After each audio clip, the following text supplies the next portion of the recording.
Hi, everyone. Welcome to today's webinar. I'm Eric Henkin. I'm the Assistant Director for Career and Student Programs at AGU. You are participating in this webinar today because you were an applicant for the 2024 AGU Michael H. Freilich Student Visualization Competition. Thank you so much for taking part in that and your interest in data visualization in AGU. One of the incentives to taking part in this program is the opportunity to take part in some really cool professional development career advice opportunities. And with us today is Dr. Virginia Schutte, who will be giving our four-part series of webinars to help you along in your career. And today she's going to be talking about developing your digital brand. So I will turn it over to you, Virginia. Thank you very much. I am sharing my screen. It tells me it's working. And so if it is not, someone please scream. Right. So hi, I am Virginia. I am going to give a little intro to myself because after I give the intro to myself, I'm going to ask you to do some personal self-reflection, and it will be on your own. So you don't have to share anything, like it can be just personal. But I figure if I'm asking you to have an existential crisis and like get to know yourself very well so that you can sell yourself very well in the future, I need to start by making this a safe space and introducing myself. So, I am Virginia High, and I have a background in marine ecology. For my undergrad, I was doing research on coral reefs, and then I got my PhD at the University of Georgia. I have a PhD in ecology. I self funded most of my PhD. I did research that I super loved. This is my favorite field site. These are all taken in Panama. I was doing research in mangrove forest where the roots of the trees hang down into the tropical water, and it was like things are babies in the mangrove forest and then teenagers and seagrasses and then adults on coral reefs. It was absolutely beautiful. I loved my research career until I didn't. About a year before I got my PhD, my daughter was born, and then I was like, I don't want to be a PI, and so I switched into science communication. So after I got my PhD, I had a very short postdoc. We moved to Europe because my husband is a tenure track faculty. He's a biogeochemist, and then we moved back to the U.S. for my job doing this. I was the entire media department for a marine lab for a couple of years, and my specialty was social media. And from there, now I am a freelancer. I'm an independent science communicator. I'm a small business owner. And what I do now is a lot of strategy, a lot of advising, a lot of training. So a lot of the training that I do is, sometimes it's teaching people how to do science communication. So like if you want to build a presence on Blue Sky or something, we can talk about that. That's totally fine. But I also really like to use communications as a lens through which you can advance your own career. Communications is across the board the number one skill that any employer, inside or outside of science, asks for. And so communications itself is an important skill. But many of the communications tools that I use in science communication, you can use to advance yourself in your career. So, for example, I have to know myself, I have to know my audience, and then I have to figure out what matters to them and make a connection. That's what you're doing when you apply for a job. You have to know yourself, you have to know your employer, and then you're trying to figure out the potential employer's priorities so that you can pitch yourself as the person who will slot right in and really benefit the organization. So that's what we're doing today is we are taking communication skills and we're using it as a lens through which you can advance your career. The rest of this workshop, we have a little short of an hour.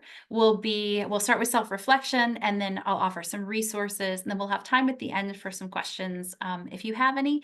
But I'm going to take most of the time for the self-reflection, and then the resources and Q&A will be at the end. So I hope that you have made yourself a space where you can actually write things down with pen and paper or pencil and paper.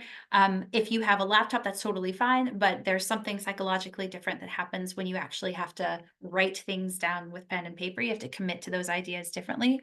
So if you get out something to write with and you are ready to, do the work of knowing yourself, that's where we're going to start. So while you are getting your workspace set up, I just want to start by saying that we're going to make a branding guide. And it can feel really weird to hear the word branding in a scientific context because when I say the word branding, a lot of people I talk to think about like Nike or Coca-Cola, big corporations, like branding is a marketing term. And like, yeah, that's true. And if those people are supposed to make billions to billions of year like every year for their company, and they use branding to make that happen, then there must be something that's working with branding. Otherwise, they wouldn't be doing that because it's their job to make a ton of money and sell a product.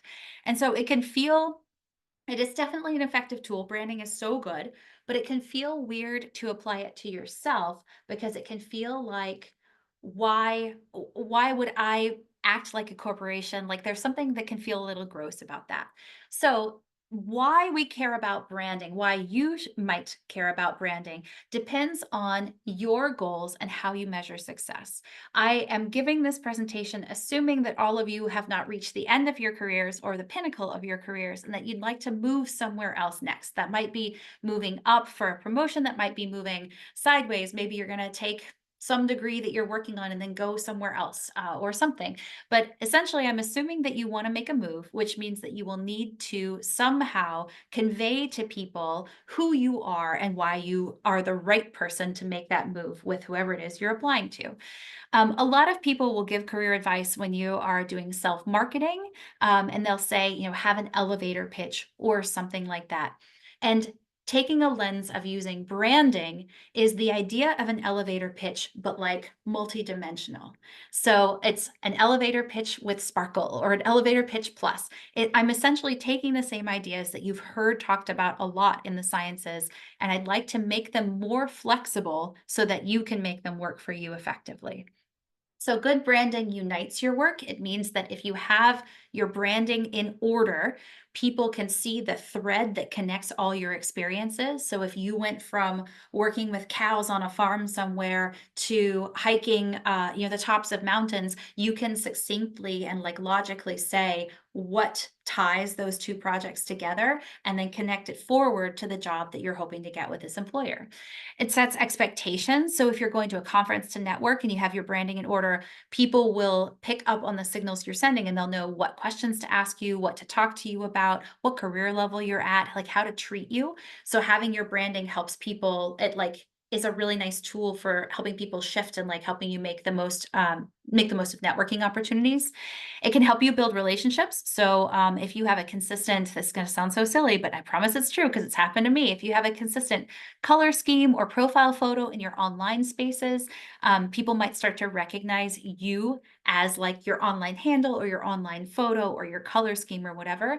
So it can help people see like, oh yeah, that's that person. They've done all of these things. They will recognize you, and it can help you build those relationships. And then all of those things together mean that if you have thought about your branding and you've made a branding plan, then you have more control over how you move through your career and the science landscape. So, this is what we are doing is we are using branding today to make things easier for you as you advance your career. All right, I am going to ask you some questions and then I'm going to give you some time to write down your answers because what I want you to do is leave this workshop with actual tools that you have made so they're totally customized for you and you can use them as soon as the workshop's done without my help, without me being around to tell you how to use them. So, the first question I'm going to ask you is, what 3 words do you hope that your closest friends would use to describe you in a personal setting? Just the first 3 words that come to mind. And this is not your work buddies. This is like your roommates or your mom or like somebody that loves you and you love back, hopefully. What 3 words would they use to describe you in a professional setting? I'm going to give you 30 seconds and go.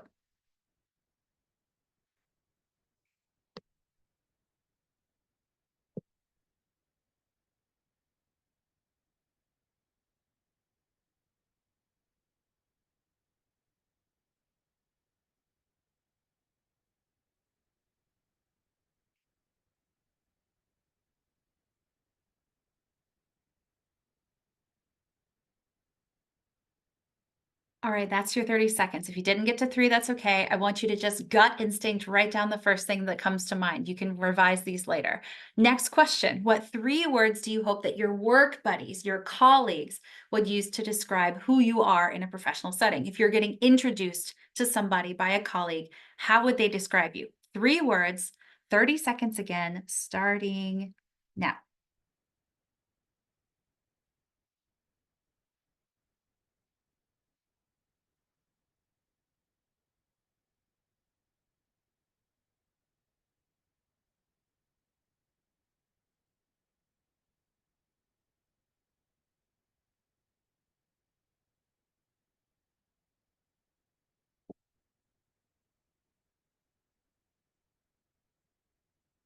All right, that's your 30 seconds. Last question of the 3-word kind is, what 3 words do you hope that supervisors, evaluators, or future employees would use to describe you in a professional setting? 30 seconds again, starting now.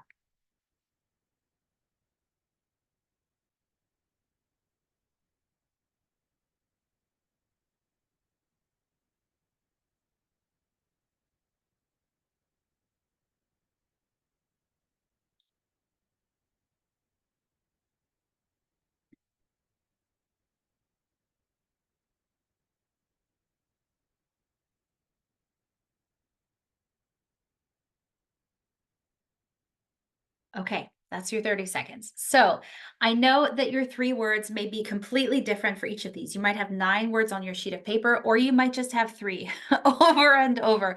And the difference in whether your words are the same or different, that is totally up to you. It's totally personal. But understanding that your words can be different or the same, understanding that that indicates how you might want to move through professional spaces is really important. So if you put down different words that your like roommate or loved ones use to describe you from your professional words by colleagues or a supervisor, that might mean that you have parts of yourself that you are going to tuck to the back, is the way I think about it, when you are in a professional setting.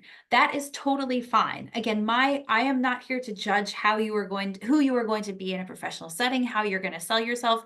I am here to help you gain control of who you present yourself to be in different professional settings.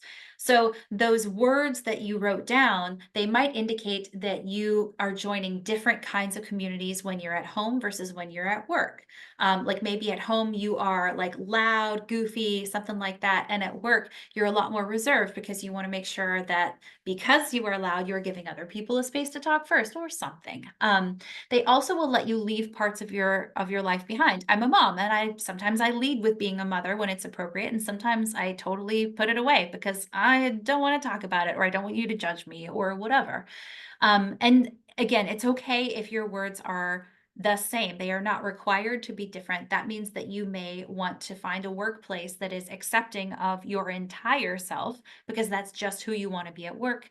And so, again, all of these, looking at your words can help you understand your role and your impact and why you are choosing this career path. And I'm so interested to hear what your words might be, but for now, I'm going to keep moving forward. So, keep coming with me on this journey. We have one more 3-word question, and this one is, I want you to pretend like you are on in line on a sidewalk outside of an ice cream store or something, and you bump into somebody, like the person in front of you is like, "Oh, sorry about that." And then they're like, "Oh, hi. My name's Steve." And then they ask you what you do.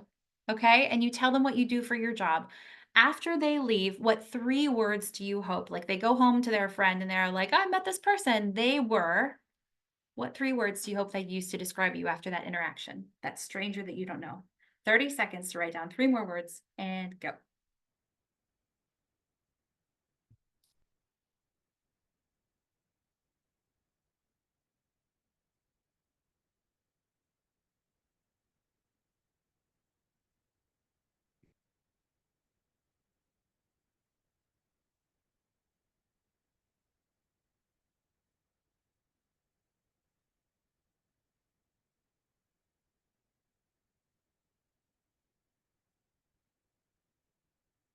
Okay. Next question. Thinking about that stranger you met in the ice cream line, what one sentence message would you want that stranger to know or to understand?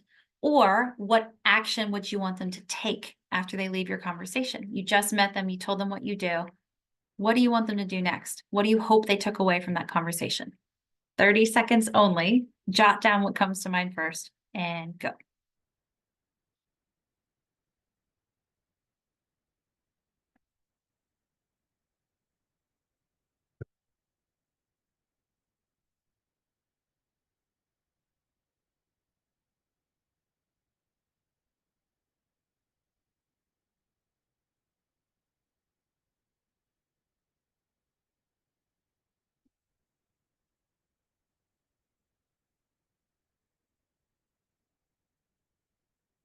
Okay, that's 30 seconds. I know this is going by so fast. You could take a little pause. Okay.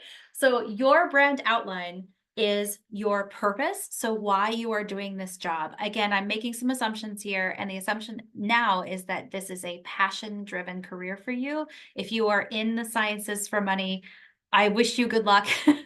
But I'm assuming that most of us are here because we feel like we want to, we feel driven to, we love something. And so combining your purpose with your keywords is going to get you the flavor of the person that you present in different situations. I said before that I would like you to have an elevator pitch, but more flexible. If your purpose, well, I'll give some concrete examples at the very end, but you can have the same purpose and match them to different keywords, all those 9 and then 12 keywords that you wrote down.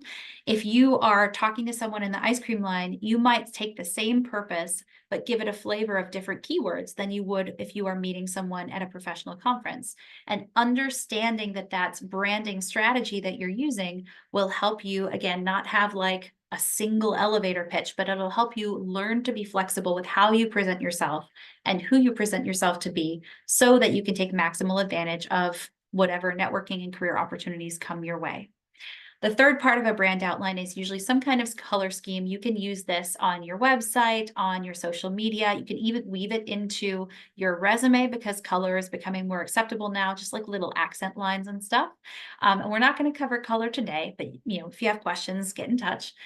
You can screenshot and you can look up those links later if you like. And you can either get a quick overview of colors or detailed, and you can match your colors to your keywords to make sure that everything is aligned. If you're energetic and welcoming, you've got like bright oranges. And if you're like calm and trustworthy, you're going to have greens, blues, that kind of thing. So congratulations, you just made the beginning of a brand outline. It does not have to be as complicated as the 40 people on Coca-Cola's marketing team. You can just write down a couple of things that make you who you are and help you decide how to present yourself. And that's a branding guide. That's all you need. Okay, so you just did it. We just did it together. The next thing we're going to do is make a communications plan, and it's going to be similarly quick, and the purpose is similar. So now that you know who you are, how can you use communications to present yourself in the best light all the time? Okay. I hope that that was enough of a break, because now it is time for you to break out your pencils and pens, and it is time for you to write again. So your first question is, oh my goodness, where do you want to be in 2 years? And I know for some people, like, you're at the end of some fellowship or a degree, and this is an awful question. And so if you don't like that question, think about your institute is writing a feature article about you. What does the last paragraph say? That last paragraph where they're like, next is, like, just think about like, what's next? Okay. So in the nearest future, what's next? 30 seconds, write down what you're looking for next, starting now.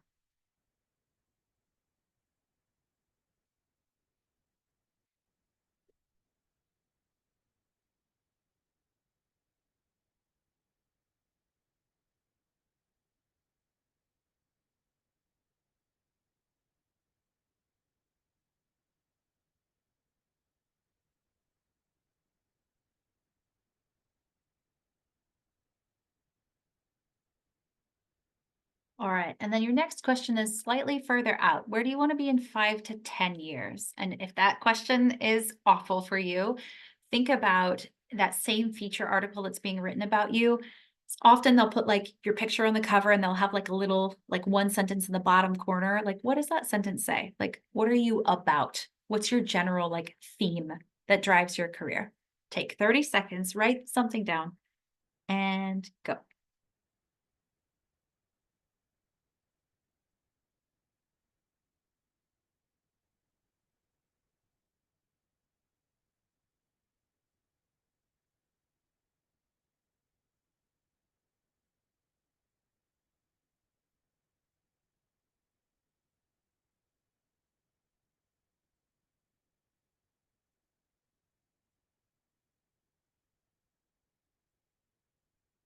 All right, that is 30 seconds. A couple more questions for you.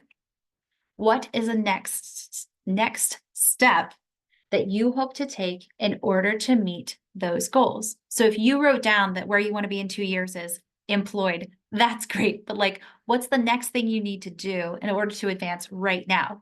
Is it publish a paper? And if it's publish a paper, does that mean like writing? Does that mean getting data? Does that mean going into the lab? Like, make this like almost like a to-do list. Like, 2 to 3 things. What's a next step you hope to take to meet those goals? I'm going to give you 30 seconds again, starting now.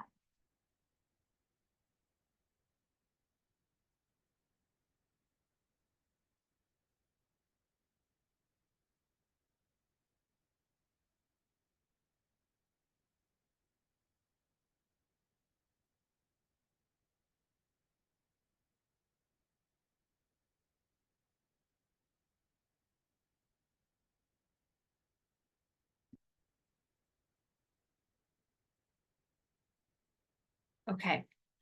Your next question is, how can communications help you take that next step? And you may be like, I don't know. That's why I'm here, is to help you figure that out. And that's fine. But first, I want you to do the brainstorming before I come in with my opinions, because I want you to have a starting place that comes from just you. So, how can connecting with other people or creating marketing materials about yourself help you take that next small scale step that you just wrote about? I'm going to give you 30 seconds to think about it, write something down. We'll regroup together in a second, starting now.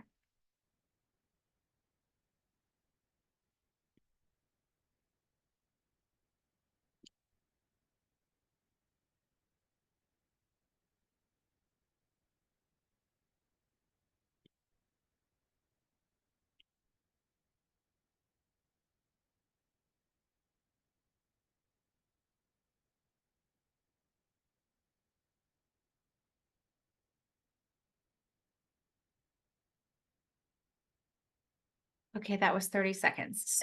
So take a break. Here's the non-exhaustive list of things that I think communications can help with. So when people think science communication, which is my career path, they often think of outreach so they can help you with broader impacts. It can help you with job satisfaction. A lot of scientists are, again, if it's a mission-driven career, then it may help you to make some kind of outreach like impact or something like that can make you feel better about your career, and then you keep going and you find more purpose and all that stuff. It can help you with non-academic priorities. So like the service part of your job, or even just like it can help you feel good personally to, connect with other people, and that can help you advance in your career. And then in terms of looking to your colleagues, looking to technical specialists and that kind of thing, communications can help you with publishing and presenting. It can help you with managing media and creating media. So like getting media about your work, if it's in the lab or on a computer or in the field. It can help you find colleagues, communications can. So, like understanding where people in your field are having conversations, where communities are for people like you to get support so you can all advance together. It can help you keep up with conversations. It can help you find methods that work for you. It can get you invitations to give invited seminars or to be part of, like synthesis papers, or to join projects. It can help you get a job directly, because communications helps you network and it helps you build up your profile publicly. And then I put a whole separate category that I just wrote friendship and support. And I don't mean like friends that will help you find a job. I just mean like you can be happy in life, which means that you will be able to show up to your job better and more completely if you have friends and you know where to find community in general. So I gave that its own bullet because I think that's extra super important, as a lot of people work from home, and the world is different now than it used to be. So communications can just help you be a happy person, which means that you're more likely to be able to hold a job.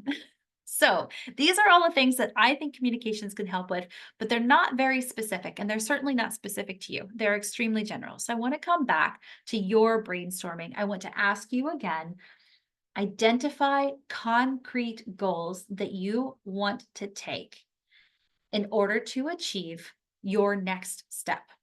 So those to-do list type items, what goals are you going to take to like turn them into goals? So instead of like publish a paper, make goals. Goal one, like whatever that is, okay?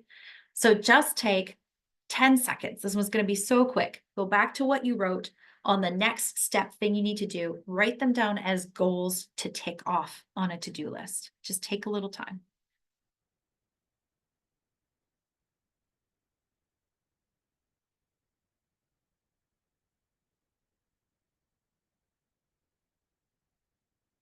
Okay. And then how will you meet those goals with your branding and communications to help you? How can you have help through communications meeting each of those goals?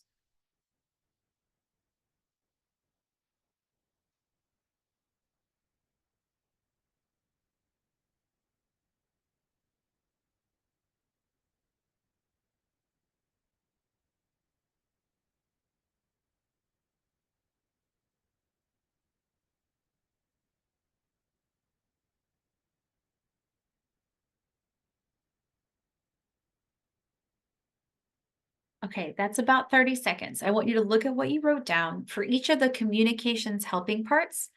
I want you to make sure that you wrote down an audience and a method. So if your concrete goal is publish a paper and you broke that down, let's say, into like finish collecting data, how can communications help you finish collecting data? Well, maybe you want to look at somebody else's data set that came before you, or add extra data to your paper, or have somebody proof yours, or just like not work on your data alone. Okay. And so your audience might be some kind of colleague, and your methods might be like setting up co working sessions, which just means like getting together on Zoom or in a conference room or something like that. So, communications, as I said in the beginning, it's a really broad perspective to take when you're looking at career advancement. There are all kinds of options. And I know it can be intimidating and also exciting to be able to see everything as like, oh, communications can help me with this. But that is what I am encouraging you to do today. How can communications help you? There are ways. And if you want to brainstorm them with me, we'll have time at the end, or you can get in touch after, and I give free advice in monthly coaching sessions. So we can do that too. So that's it. Your communications plan takes your career goal and it connects them directly to how communications tools can help you reach those career goals. I am going to give you some concrete examples in just a minute, but first, um, I just want to congratulate you again on making a branding plan and then a comms plan. So here's the examples. Let's say that your one sentence message that you wanted that stranger to know was that it's been a hard but rewarding career journey. So, like, you've worked really hard, but you're almost near the end of your degree. And so, like, you're super excited for whatever comes next. And let's say that your next step that you hope to take is moving from grad school to a job. That's very general, but that's okay to be at that level. So maybe your elevator pitch is something like, if your keywords are like concentrating on the working hard, and and like you are someone who's like very driven. Let's say that then your elevator pitch, your like one sentence intro to you could be something like, I'm a physicist with a demonstrated entrepreneurial history that's ready to invest my passion in growing an industry startup. You could say that to the stranger on the sidewalk. You could say that to a potential employer. Now, if you had the hard but rewarding career journey and your next step was to meet your short and long term goals, let's say that was what's different. So instead of moving from grad school to a job, let's say that you wanted to help other people come, advance through your career path behind you because it's been really hard for you and you don't think it should be that hard for anybody else. Maybe then your intro becomes something that's like, I'm a physicist with a track record of success now, and my mission is to make sure everyone else is successful too, or something like that. So you can see how shifting these different things changes the flavor of how you can present yourself. If you are moving from grad school to a job is as general as you get, and you're applying to work with a startup, use something like this. Let's say you're the same person and you also would be fine getting a fellowship at an education institution. Use flip to the success, and then you want people behind you to be successful too. So if you are applying for a lot of different jobs, if you are talking to a lot of different people, if you are exploring options and you could see how you could fit in different spaces in different ways, don't think of your elevator pitch as the one elevator pitch. Use your keywords, use your messaging, and then think about how communications can help you get there to shape who exactly you present yourself to be in every situation. Here's another example. Let's say your one sentence message is that overfishing is the worst. So instead of being about you and your career journey, it's about a subject. And let's say that your next step is to move from grad school to a job. Then you could say, I'm an ecologist who uses science to increase quality of life for anyone who eats seafood. And let's say that you present that to, that's the cover letter opener that you have for like Oceana or something like that. But let's say that you want to work for a policy thing or something like that. You could say that yeah, I'm an ecologist who distills science so that everyone can make decisions, or so the decision makers have the tools they need, something like that. You can shift, you can have the same background, you can have the same goals, and depending on exactly where you want to end up, exactly what your keywords are, you just tweak it a little bit. Okay, this is that flexibility that I'm talking about. I don't want to harp on the examples too much, but I want to make sure that you see how you can use this once this webinar is over. So I will just again come back to congratulations, you have made a start for a comms plan. You've made the branding and the comms plan now. This is all that you need to start making a strategy for how you are going to market yourself so that you can get a job that you like. Okay, this is as simple as as complicated as it needs to be. It can remain this simple. Now, I want to make sure that I give you some help so that once I leave, you can keep up with what's happening or dig into more details that we don't have time to go through today. So, for general advice in terms of branding and marketing and communications plans, I recommend these places. And this is a lot of social media expertise, and my specialty is social media, but also social media companies are well versed in providing clear messaging in very short packages. Okay. So you could go to the library and you could check out stuff about marketing and branding and all that. I am once again making an assumption, and here the assumption is that you don't want to spend more time on this than you have to. And so, if you want quick advice on branding and self marketing and building a personal communications plans, I like these people because they know how to write quick advice that's effective. So, these are the people I trust. Feel free to take a screenshot of this if you like. Tools for finding conversations and self-marketing stuff online, and like creating your own materials. So Hashtagify is the one that I use currently for like finding Instagram hashtags. Blue Sky is just building up, and there's no tool specifically for that, but any hashtag tool is going to give you some insight into hashtags everywhere. Coolers is where I go to generate color palettes. So I'll use it for my website or for my resume, or if I'm making like a flyer or a product or something. So I like Coolers for in general, like helping me with color palettes. Canva has really powerful tools now. You can build resumes in Canva. You can make websites, I think graphics certainly through Canva. Flat Icon and Ian have like cartoon graphics of study species, and you can build ecosystems and maps. You can use it for making figures with very nice graphics. And then CapCut is a nice video editor that you may have to pay for if you want premium features, but if you are not on TikTok or YouTube or any of the others, CapCut has a nice video editor if you end up submitting a video, something for a fellowship application or something like that. If you are on other platforms, I like TikTok's editor because it's pretty easy to use and it's free, and then you can export before you post. You don't have to post at all if you don't want to.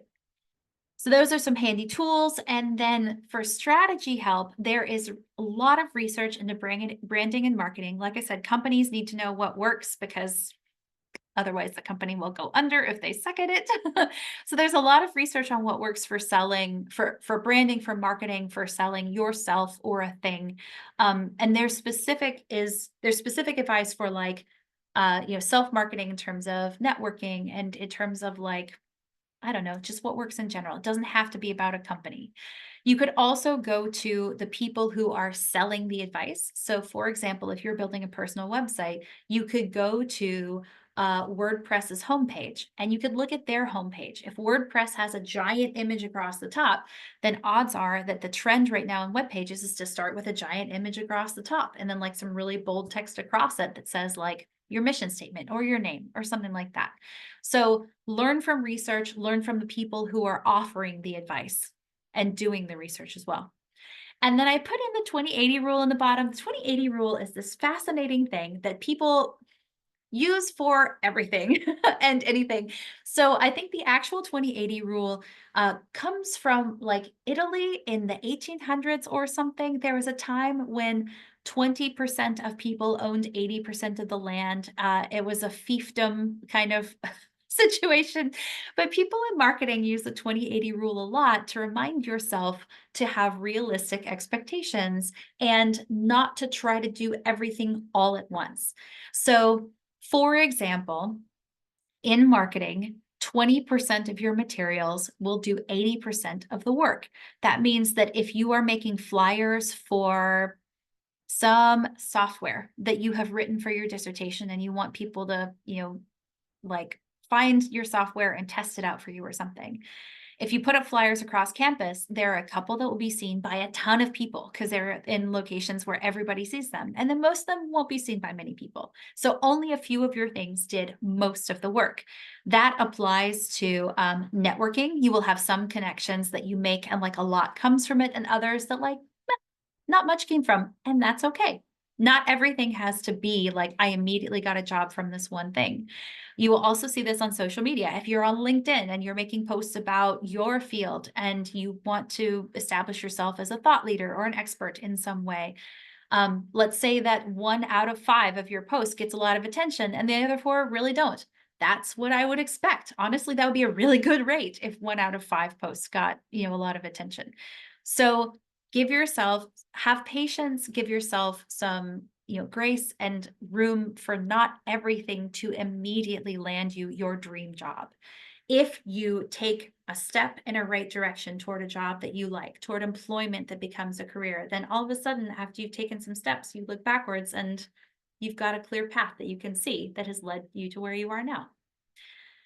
The last tool that I want to offer you as a way to get help is Word Hippo, and I gave it its own section because it deserves its own section. I have Word Hippo open on my computer every single day. I'm looking this way because there's my other monitor right there.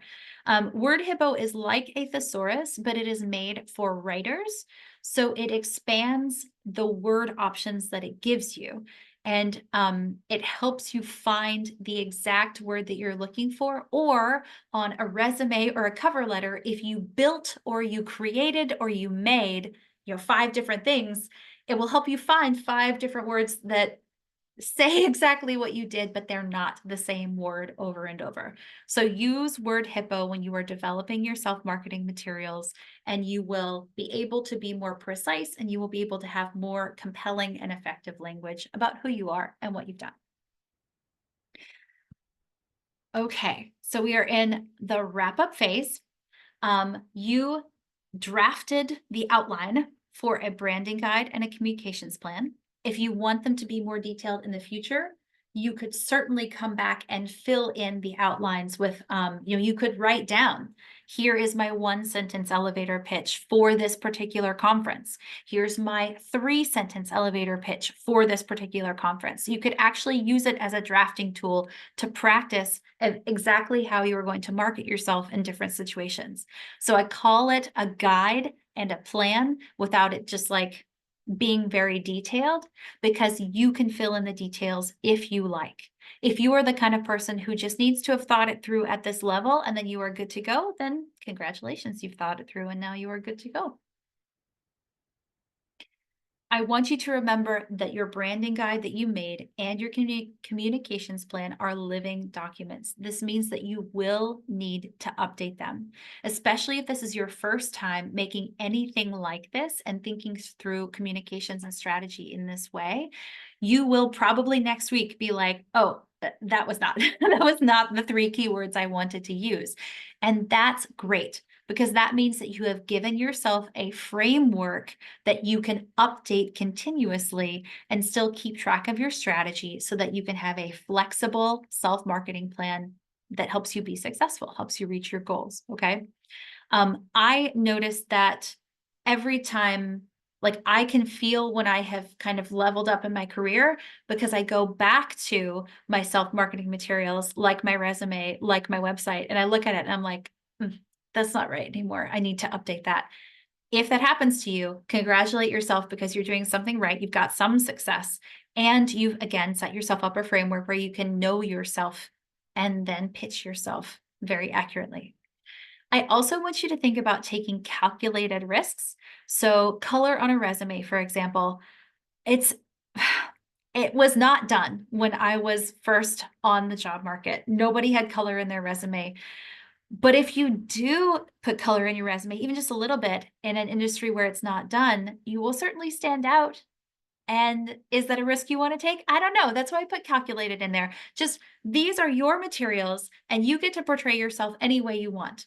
And if you are desperate for a job, you may decide that you're going to like tone down the risk level. But if you are trying to stand out as somebody who's different, who's imaginative, who takes initiative, who experiments with whatever it is that you're saying that you are going to get a job in, then you are allowed to play around and see what happens. It's just the scientific method all over again. You make a hypothesis, you try the thing, and then you see how it went, and you make a plan for the future based on that. So you should be making your own rules as long as you are thinking them through and taking calculated risks based on strategy and evaluations and research that you've done. Okay. This is a reminder that there are resources out there that can help you. There's a ton of advice on getting jobs and self-marketing online. There are books you could go to. And then also there are people like me. So I mentioned it before, but I give free monthly coaching calls on how communications can help you reach your goals. If you want to talk about anything, you just need to email me and we can set something up. But also there are people like me at your institution, your advisor, if you have an advisor right now.